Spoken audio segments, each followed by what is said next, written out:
Ma grâce de l'amour de tes serviteurs, et tu le saisis par le Saint-Esprit, par la liberté de l'Esprit de Dieu, de que dans le Pechibo et à Chipuchi, de Duba Palesco, vous dites, ça veut dire là que l'homme s'efface et que Dieu agit, Raya, parce que tu es l'auteur de la bénédiction.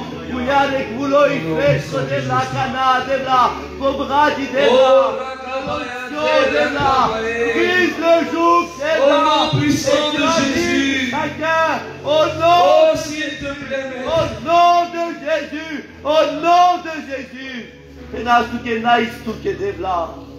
Gloria à tout Marodel. Merci Saint-Esprit. Amen. Gloire à Dieu. Shempina Samet.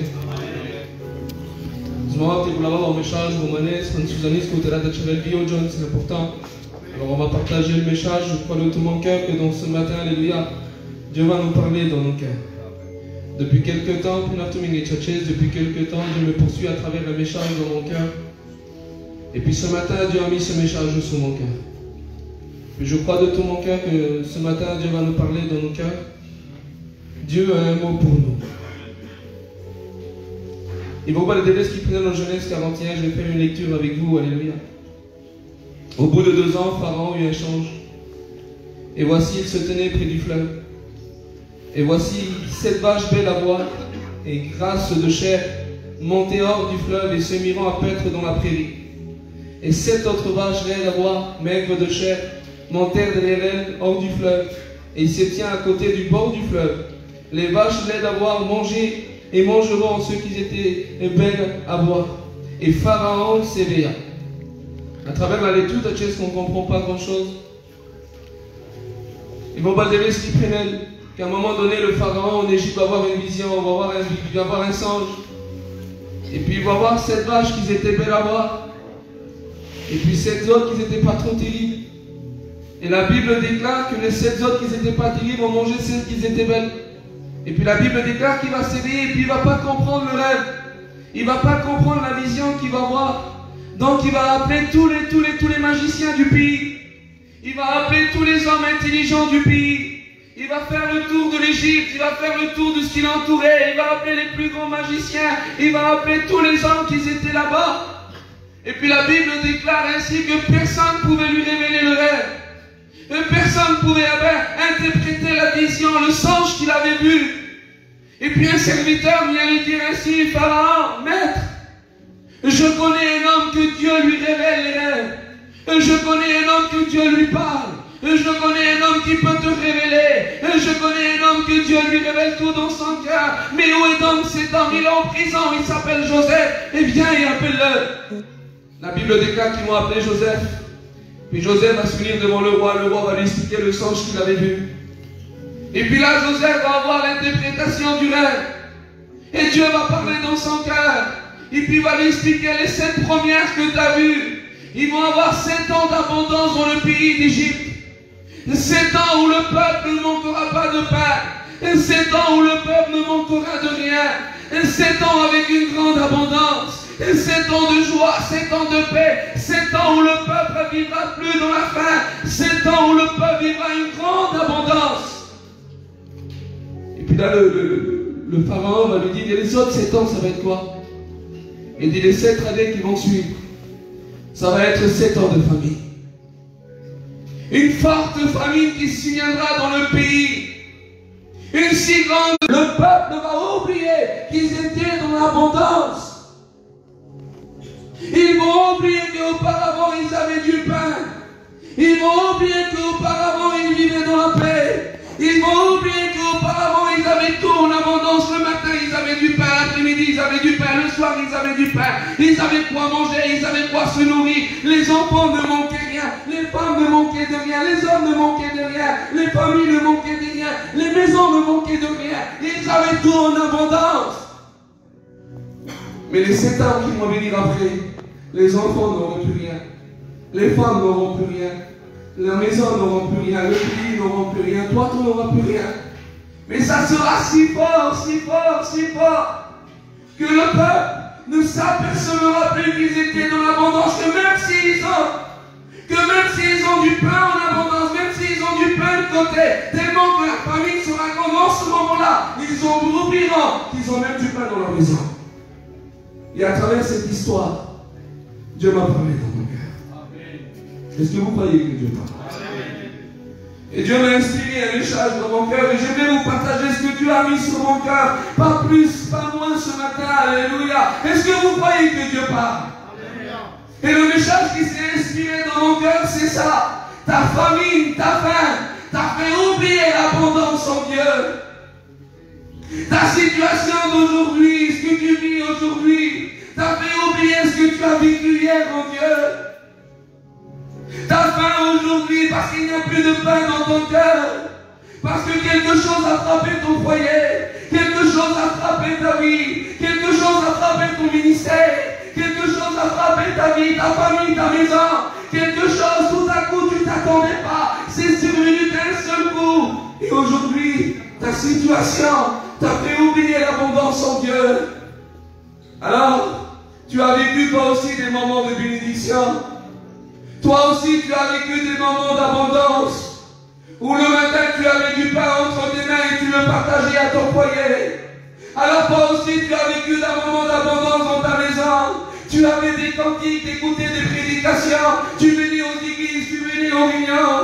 Ton cœur était rempli d'onction, tu étais rempli de Dieu, tu étais rempli de Dieu, tu étais rempli de Dieu. À tous les réunions, à tous les programmes, tu étais là. Tu as vécu ce moment d'abondance. Tu as vécu ce moment où tu étais heureux. Tu as vécu ce moment où tu vivais dans la paix. Tu as vécu ce moment où tu manquais de rien. Tu as vécu ce moment où rien ne manquait dans ton cœur. Mais quelque chose a frappé dans ta vie. Et aujourd'hui, la situation que tu vis la faim. Aujourd'hui, il n'y a plus de faim. Il n'y a plus de pain dans ton cœur.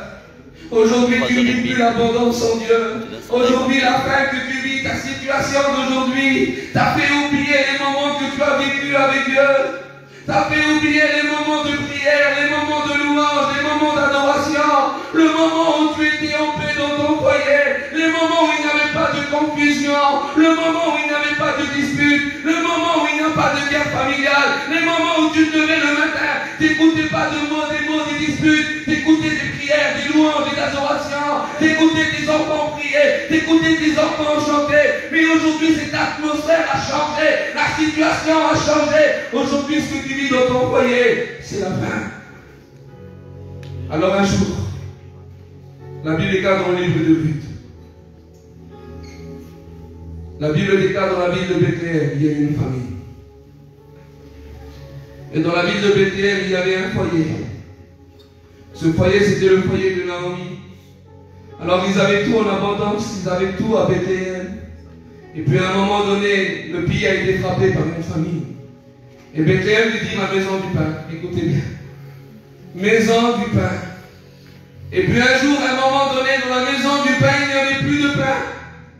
Et lorsque dans la maison du pain, il n'y a plus de pain, on s'enfuit de la maison. Lorsqu'on voit que dans une maison, il n'y a pas à manger. Lorsqu'on va dans une maison qu'on ne comprend pas ce qu'on a besoin, ce qu'on peut trouver, dans ce qui peut réjouir nos cœurs. Dans un foyer, on essaye de trouver quelque chose de mieux. Alors on essaye de s'enfuir, on essaye de trouver quelque chose de mieux. Et en ce moment-là, Naomi avec son petit foyer, lorsqu'il voyait qu'il n'y avait plus rien à Bethléem, lorsque dans la maison du pain il n'y avait plus de pain, elle s'est enfuie. Comment tu fais là pour qu'il va rester en chaud? Tu as appelé sur tes chrétiens. Tu peux te dire serviteur de Dieu, tu peux avoir un foulard sur ta tête, ma soeur, tu peux être une femme de serviteur, tu peux être qui tu veux. Mais peut-être que dans ton cœur, toi aussi, tu as appelé une maison du pain. Mais dans ton cœur, il n'y a plus de pain. Dans ta vie, il n'y a plus de pain. Tu ne ressens plus la présence de Dieu. La famille, le découragement, les choses de la vie, les combats, les difficultés, le deuil, la maladie, a frappé ton cœur. Et puis il a volé le pain que tu avais dans ton cœur.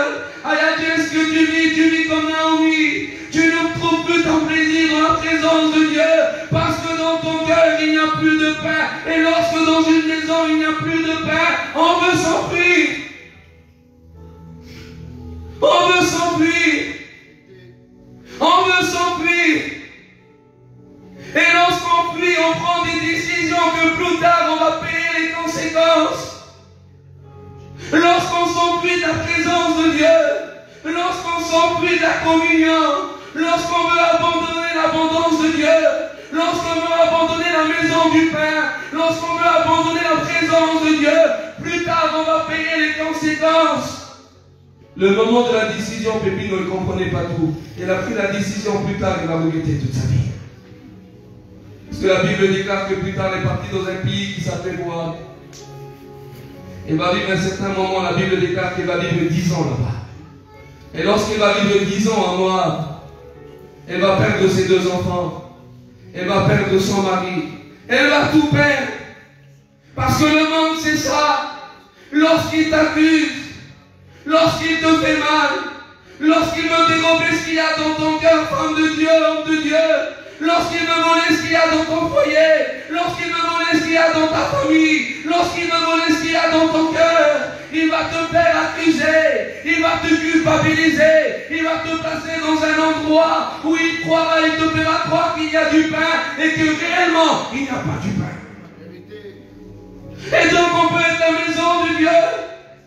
Peut-être que dans ta maison, je ne sais pas pourquoi je dis ça ce matin.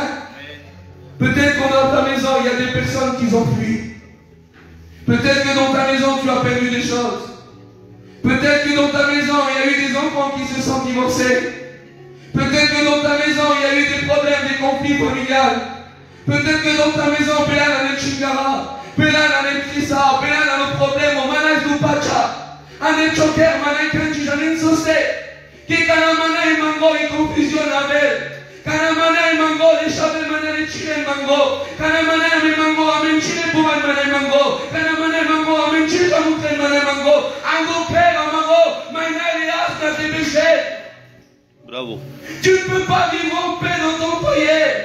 Tu ne peux pas vivre en paix dans ta maison. Tu ne peux pas vivre en paix dans ta famille. Si dans ta maison, il n'y a pas de pain. Peut-être qu'en ce moment, tu vis l'abondance du monde. Tu réussis en tout. Mais dans le spirituel, il n'y a pas de pain. Attends-toi demain, peut-être qu'il y aura un divorce dans ta famille. Parce que lorsqu'on trouve plus plaisir dans une maison, on peut avoir tout, mais s'il n'y a pas de pain, un jour ou l'autre, on va abandonner ce foyer. On va abandonner cette famille. On va abandonner cette maison. Alors fais attention. Fais attention avec quoi tu veux remplir ton cœur. Fais attention avec quoi tu veux remplacer le pain. Fais attention avec quoi tu veux remplacer les choses de Dieu dans ton cœur. Fais attention à ce qu'il prend place dans ton cœur. Fais attention, sois vigilant. Parce qu'une décision d'aujourd'hui te fera payer les conséquences demain.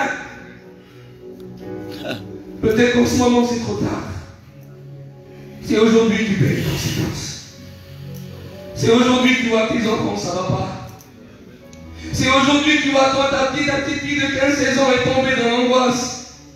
C'est aujourd'hui que tu vois ton petit n'est jamais à la maison. C'est aujourd'hui que tu vois tout le matin, tout le soir, ton mari rentre et puis ça ne va pas. Il a sembré dans les compromis, il a sembré dans le commerce. Et puis toi, tu n'as pas de cœur, tu es tout le temps à la cuisine et tu es en train de pleurer. Tu n'as plus de pain dans ton cœur. Tu ne ressens plus la présence de Dieu. Il y a un vide dans ton cœur, alors tu essaies de le remplacer. Alors tu achètes des plus beaux services. Tu achètes des plus beaux tapis. Tu t'achètes la plus belle maison. Tu t'achètes la plus belle voiture. Tu t'achètes les plus belles chaussures. Tu t'achètes les plus belles vêtements. Mais dans le cœur, il n'y a plus de pain. Quelque chose t'a attiré ton cœur. Quelque chose t'a séduit. Quelque chose t'a trompé. Quelque chose a pris la place du pain dans ton cœur. Et la Bible déclare, lorsqu'il va voir son état, vous savez, en ce moment-là, il n'y avait pas Facebook, il n'y avait pas de téléphone, il n'y avait rien de tout. L'autre jour, je me posais la question, quand Achille, 10 ans à Moab, elle est restée jeune pendant 10 ans à Moab, et puis à un moment donné, elle va écouter qu'à Bethléem, Dieu a visité son peuple, alléluia. Et Dieu va visiter son peuple, Dieu va apporter du pain à Bethléem. Et puis lorsqu'elle va écouter ça dans son cœur, elle va revenir, mais je me posais la question, si avant il n'y avait pas de téléphone, si avant il n'y avait pas de réseaux sociaux, si avant c'était compliqué les marches à pied, et je dis Seigneur, comment ça se fait qu'il a écouté que ma Bethléem, il y avait du pain. Alors je me suis fait une image. Kevin, je voyais des personnes sortir de moi. Des petits foyers. Ses voisins, ses copines, ses belles-sœurs, ses beaux-frères. Et les voyais, et puis ils étaient ensemble avec leurs bagages, leurs enfants, leurs belles-filles, leurs beaux-fils. Et sûrement que Naomi, lorsqu'elle a perdu ses enfants, lorsqu'elle a perdu son mari, il était tout seul avec ses belles-filles. Elle parlait avec Orpah, elle parlait avec Ruth, elle lui disait Ruth, elle est partie ta cousine, elle est partie où là-bas? T'as pas écouté? À Bethléem là-bas, ils ont du pain. Alors il voyait ça aussi, qu'elle souffrait tous les jours, qu'elle pleurait tous les jours, où son foyer était détruit, que dans son cœur il n'y avait pas de paix, où son mari la tapait tous les jours. À un moment donné, elle se lève le matin. Naomi, pendant 10 ans, elle est encouragée. Puis à un moment donné, il voit ses bagages, il voit ses enfants, il voit son mari qui sont en train de partir. Et Naomi, il va lui demander souvent, qui va lui dire, mais tu vas où? Tu vas où, mais t'as pas écouté? Ben non. Tout moi, ben, tous qui sont ici, là, la plupart des foyers que tu vois avec tes copains, tes copines, où tu parlais avec eux, tu mangeais avec eux, où tu avais une intimité avec eux, ils vont tous sortir d'ici, ils vont tous partir. Parce que là-bas, à Bethléem, Dieu a visité son peuple. Il y a quelques temps, il y a des bonnes choses qui sont apparues. On voit Dieu visiter son peuple. On voit Dieu libérer des personnes. On voit Dieu guérir des personnes. Il y a des séminaires qui sont en place. Il y a des foyers qui sont en train de changer. Il y a des appels au ministère. Il y a des garçons qui sont en juin. Il y a l'œuvre de Dieu qui se fait. Il y a un projet qui est en cours. Il y a une église qui va s'établir. Alors toi, tu avais des enfants, tu avais de la famille, ça se manouche, indiqué, ça se détruise, découragé, puis à un moment donné, par rapport au réveil qui se fait aujourd'hui, tu les as vus aller à l'église, tu les as vus partir dans les mignons, mais toi, dans ton cœur, il n'y a plus de pain.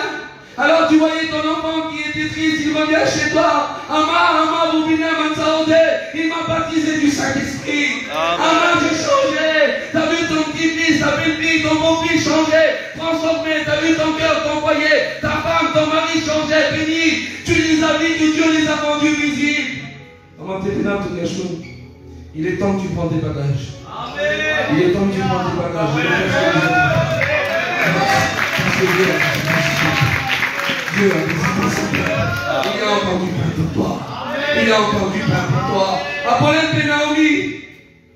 Elle prend son petit foyer, elle prend sa petite belle-fille, puis il commence à prendre une décision.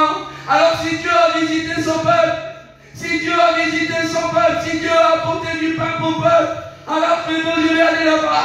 Je vais prendre ma décision, je vais abandonner Moab. Vous savez ce que Moab va faire?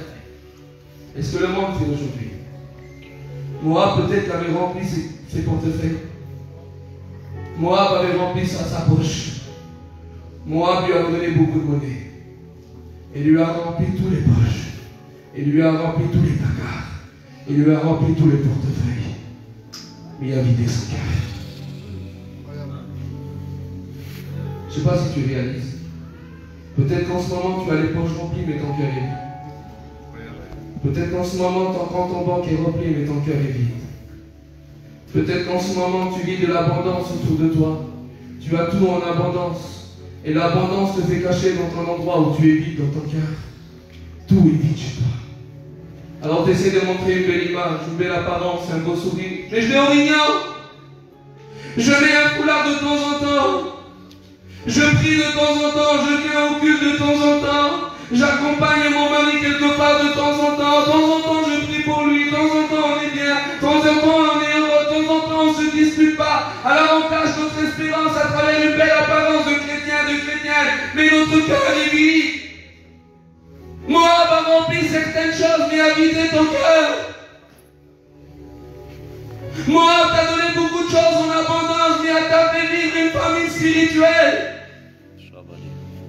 À l'époque de Jésus, écoutez bien, les pharisiens, les scribes, la religion en ce moment se cachaient derrière le temple, comme quoi ils avaient un temple. Tout était fait dans la religion, on n'avait pas le droit de dire ça, de faire ceci, de faire cela. Mais dans le temple, il n'y avait plus le pain de proposition, le pain de la présence. On voulait cacher le vide dans le temple. On voulait voir l'extérieur qui était beau. On voulait voir la plus belle religion. On voulait voir les plus belles choses. Mais en ce temps-là, dans le temple, il n'y avait plus le pain de la présence. Certains foyers, certaines familles, elles veulent montrer une belle apparence de l'extérieur. Elles veulent cacher le vide dans le cœur. Alors à l'extérieur, tout est beau. À l'extérieur, tu attires les regards. À l'extérieur, les pasteurs viennent te visiter. Tout est beau. Mais dans ton cœur, il n'y a plus le pain. C'est pour ça que Jésus va dire, vos pères vous ont donné la main dans le désert, ça voulait dire, la religion va te faire mourir. Parce que la religion, c'est beau de venir 3 fois à la réunion. La religion, c'est beau de prier de temps en temps. La religion, c'est beau de faire des choses pour Dieu. C'est beau la religion. Mais à un moment, Dieu va te demander quelque chose de plus. La religion fait mourir. Mais par contre, si tu vis une vie d'onction, une vie véritable avec Dieu, Jésus va dire, moi, je suis le pain descendu. Amen. Et celui qui mangera de ce pain aura la vie éternelle. Je veux te dire que le pain de Jésus n'est pas un faux pain. Ce que tu as besoin dans ton cœur, ce n'est pas un pain pour prendre ton corps, quand ton ventre rempli. Ce n'est pas d'avoir le plus beau des foyers. Ce n'est pas d'avoir le plus beau des vêtements. Ce n'est pas d'avoir le plus beau des maquillages. Ce n'est pas d'avoir la plus belle des façades. Ce que tu as besoin dans ton cœur, c'est du pain. C'est du pain. Qui va faire changer ton mari, qui sort tous les soirs et qui n'a pas de paix avec lui, ma soeur, c'est le pain. C'est le pain de sa présence. Le pain nous représente sa présence. Alléluia. Ce qui va faire changer tes enfants, mon frère, c'est le pain. Amen. Ce qui va faire changer ta belle-fille que tu n'as pas la paix, te range en vie depuis des années, ce n'est pas ton caractère, c'est du pain. Alléluia. Parce que s'il n'y a pas de pain, il n'y a pas de multiplication. Lorsque Jésus va faire le miracle de la multiplication, il ne va pas recréer du nouveau pain. Il peut le faire. Parce que Jésus va créer des choses à partir de rien. Il peut le faire, il est Dieu. Il peut créer des choses qui n'existent pas, il les appelle, elles existent. Jésus peut le faire. Mais au moment de la multiplication du pain, il ne va pas recréer du nouveau pain. Il va multiplier ce qu'il y avait dans la corbeille. Je vais te dire quelque chose. Aujourd'hui, on veut trop le miracle. Aujourd'hui, on veut trop voir les gens changer. Mais si dans ta maison, si dans ton cœur, il n'y a pas de pain, Jésus ne peut pas faire la multiplication. Si tu veux avoir le miracle dans ton foyer, tu as besoin du pain. Amen. Jésus va multiplier ce qu'il y avait dans la corbeille. Même s'il n'y avait pas grand-chose, il y avait du pain. Aux yeux du monde, 5 pains et 2 poissons, folie pour le monde, mais puissance de Dieu. Ce n'était pas grand-chose, mais avec ce pain, et Jésus va faire le miracle. Et Dieu ne te demande pas d'être le plus grand homme de Dieu, la plus grande femme de Dieu, de dépasser tous les autres. Non, ce que Jésus veut dans ton cœur, c'est un peu de pain pour que le miracle se fasse. À un moment, David va fuir devant Jonathan, devant Saül, il voulait le tuer. Et puis à un moment donné, à force de fuir, à force d'avoir peur, à force d'être terrorisé dans son cœur, il ne pouvait plus boire, il ne pouvait plus manger. Et puis à un moment donné, il avait faim. Et puis il vient vers le premier sacrificateur, il rentre dans le temple. Et puis il va demander la première chose au sacrificateur, n'as-tu pas du pain à manger? Et le sacrificateur va lui dire, non, je n'ai pas de pain, le seul pain que j'ai, c'est le pain de la présence. J'aimerais te dire quelque chose dans ta peur, dans ton angoisse, dans tes pleurs, dans tes difficultés, dans ton foyer. Tu as beau demander quelque chose à manger, tu as beau chercher quelque chose dans ce monde, tu ne trouveras pas. Le seul pain, le véritable pain, c'est le pain de sa présence. Le seul pain que David a mangé, c'était dans sa vie. Il n'avait pas le droit, mais il l'a fait. Parce que dans la maison de Dieu, on ne trouvera pas d'autre que le pain de Christ. Alléluia. Est-ce qu'on peut dire Amen? Est-ce qu'on est bien dans la présence de Dieu? Vous savez, j'ai marqué tout à l'heure sur ma chaise. Il a cité un mot au John pendant son conflit. À un moment donné, le peuple d'Israël était sous une pression. Sous une pression. Les ennemis, les adversaires étaient venus, ils avaient conquis tout le peuple d'Israël. C'était les Amalécites. Et lorsque les Amalécites sont venus, ils ont pris tout le territoire d'Israël. Alors le peuple d'Israël, ils étaient nombreux mais se cachaient. Le peuple d'Israël avait une armée mais ne combattait plus. Le peuple d'Israël avait tout pour combattre mais ne pouvait plus parce parce qu'il vivait sous une pression. Mais la Bible déclare qu'au moment de la pression, au moment de la difficulté, au moment du combat, il y avait un homme qui s'appelait Gédéon. Et puis Gédéon faisait quelque chose de merveilleux d'Isaac. La Bible déclare, alors que tout le monde se cachait, alors que tout le monde avait peur, tout le monde était terrorisé, tout le monde était en train de terroriser dans leur cœur, personne ne pouvait combattre. Gédéon va faire quelque chose de merveilleux. La Bible déclare qu'il va battre du froment. Et puis il va le mettre à côté, à l'abri de Madian. Je dis, Seigneur, je cherchais dans mon cœur, je dis, Seigneur, c'est quoi le froment? Le froment, c'était du blé. Et c'était avec ça qu'on faisait du pain. Alors Gédéon, au milieu de la terrorisation, au milieu de la peur, au milieu de la pression, au milieu des combats, au milieu de la difficulté, alors que personne ne combattait, alors que tout le monde avait peur, alors que plus personne n'avait du pain, parce que Madian avait volé le pain, Madian avait volé la production, Madian avait volé tout ce qu'il y avait en Israël. Il y avait un homme que tout le matin il se levait. Il y avait tous les matins un homme qui mettait du pain de côté pour pas que Madian vienne le voler. Je vais te dire, et Dieu t'appelle à être un homme comme ça. Et Dieu t'appelle à mettre du pain de côté. Et Dieu t'appelle non pas seulement mettre de l'argent de côté. C'est bien, c'est beau. Mais ce qu'il y a besoin d'envoyer au milieu de la peur, au milieu de la confusion, au milieu des conflits, au milieu de la pression, mets du pain de côté. Mets du pain de côté. Sois un Gédéon. Parce que Dieu va appeler un homme qui mettait du pain de côté. Et jamais Dieu va appeler un homme qui a rien de côté. J'aimerais encourager des jeunes ce matin, alléluia. Des jeunes qui ont reçu l'appel de Dieu dans leur cœur. Des jeunes qui vont travailler pour le Seigneur. Que Dieu fasse. Que tu sois un Gédéon pour ta famille. Que tu sois un Gédéon pour ton foyer. Avec du pain de côté. Je vais m'appeler avec mes copains ministères, alléluia. Moi le premier. Ce que Dieu me demande à moi, c'est d'avoir du pain de côté. Parce qu'il y a un adversaire qui veut dérober. Parce qu'il y a un adversaire qui veut tout voler. Il y a un adversaire qui veut tout détruire. Et si nous ne le mettons pas à l'abri, si on le met à l'exposition, j'aimerais te dire que l'exposition attire les regards. L'exposition attire beaucoup de choses. Si tu mets ton pain en exposition, à un moment donné, le diable va venir, il va le voler.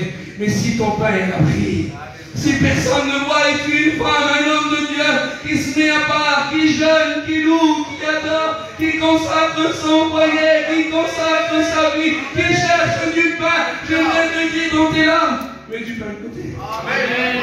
Dans tes combats difficiles, mets du pain de côté. Mon frère, ta femme n'est pas convertie, c'est pas grave. Mets du pain de côté à un moment donné. Mets du pain de côté. Ce que tu as besoin, mon frère, c'est d'avoir du pain de côté. Le monde va t'apporter de l'oppression, des difficultés, des moments difficiles, mais dans ton cœur, ce que tu as besoin, c'est du pain de côté. Jésus, ce que nous avons besoin, c'est du pain de côté. Si nous n'avons pas du pain à l'abri, il y aura un moment où le diable viendra voler et détruire. Peut-être que l'ennemi t'a détruit beaucoup de choses, a détruit ton cœur, détruit ton foyer, détruit ta vie. Mais après ce matin, alléluia, dans cette petite salle, Dieu nous a appelés à se mettre à l'abri et tu mets du pain de côté. Je vais confirmer ici.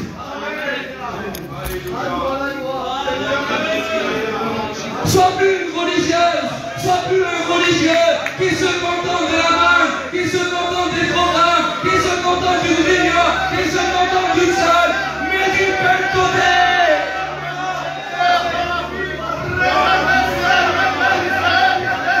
Tu as besoin du pain de côté, dis donc tu as besoin du pain de côté. Tu dois mettre du pain à la vie. Tu as besoin de ton foyer, c'est du pain. C'est du pain, ce n'est pas une belle apparence, un bon visage. Ce que tu as besoin pour ta famille, c'est du pain. C'est du pain.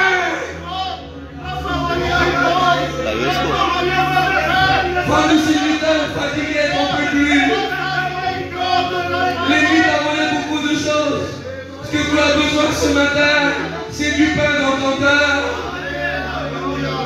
Il a envie d'aller son pénal. J'étais dans l'abondance, j'étais dans l'abondance, j'étais dans l'abondance. Aujourd'hui, je n'ai plus rien. Mais peut-être que c'est ta prière. Moi, avant, j'étais béni. Avant, j'étais comme ça, avant, j'étais comme ça, avant, j'étais comme ça. Et j'étais dans l'abondance, j'étais dans l'abondance. Ce n'est pas fini encore. Dieu veut te redonner l'abondance. Et je me fais une appel. consacré dans ton cœur. S'il n'y a plus de pain dans ton cœur, et tu voudrais que ce matin Dieu vienne visiter ton cœur. La maison du pain, c'est toi. Et Bethléem, c'est toi. Et peut-être qu'en ce moment, c'est ta vie. Tu vis une famine, tu vis des difficultés. Et peut-être qu'en ce moment, c'est difficile pour toi. Peut-être qu'en ce moment, tu vis des moments de famine, tu le ressens bien dans ton cœur. Et ce matin, je voudrais venir te visiter. Donc, si tu as besoin de grâce, c'est de ma simplicité dans toute chose. Lève ta main.